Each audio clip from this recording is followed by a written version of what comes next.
Vous êtes bien sur RVR. Dans la chronique du cabinet d'hypnose de Noé Perret. Présenté par Noé Perret.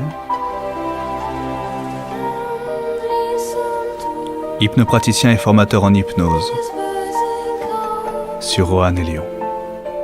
Aujourd'hui, nous allons consacrer la chronique à vous faire comprendre le fonctionnement de l'hypnose conversationnelle. L'hypnose conversationnelle est une pratique très particulière, en ceci que le plus souvent, elle est informelle.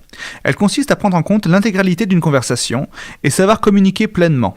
Il y a 3 niveaux de langage dans une conversation. Le premier est celui qui est appelé le langage verbal. Il est donc constitué de mots que vous prononcez et sont donc d'emblée sujets à incompréhension, car tout le monde ne donne pas la même signification aux mêmes mots. Le deuxième niveau de langage est appelé le paraverbal. C'est la manière de varier l'intonation des mots prononcés. Ainsi, nous pouvons charger les paroles d'émotions, laisser des pauses ou encore s'attacher à un accent régional. Le troisième et le dernier niveau de langage est le non-verbal. C'est le comportement que l'on adopte en prononçant des mots. Ainsi, il y a une grande différence entre un mot dit en face de vous et un mot disant en se retournant, même s'il y a la même inflexion dans la voix. L'hypnose conversationnelle réside donc dans la compréhension du langage, dans sa globalité, qu'il soit verbal, paraverbal ou non-verbal. Une fois cette maîtrise acquise par l'hypnopraticien, il est alors capable de modifier des comportements chez une autre personne grâce à la structure de son langage.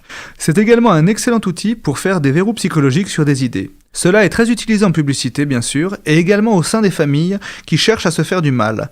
Par exemple, si une personne ne peut pas supporter son père, on pourra lui dire pour la faire changer « C'est fou! À chaque fois que tu fais ça, on dirait ton père ». Cette phrase-là va s'inscrire dans la psyché de la personne, et elle se reprendra à chaque fois qu'elle sera confrontée à un rappel de cette phrase.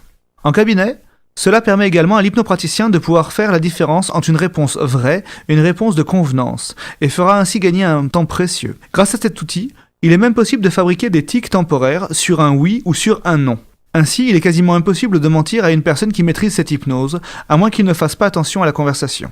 C'est objectivement une des hypnoses les plus efficaces, mais aussi une des plus intrusives, car sans que vous le perceviez, vous serez analysé à chaque parole ou comportement. Mais il faut réaliser que tout le monde maîtrise instinctivement en partie cette hypnose. Les hypnopraticiens l'ont simplement étudiée, et il est possible à tout individu d'en faire autant. Je vous donne rendez-vous dans une prochaine chronique du cabinet d'hypnose de Noé Perret pour en savoir plus sur les hypnoses et le fonctionnement de notre cerveau. Cette chronique vous a été présentée par Noé Perret,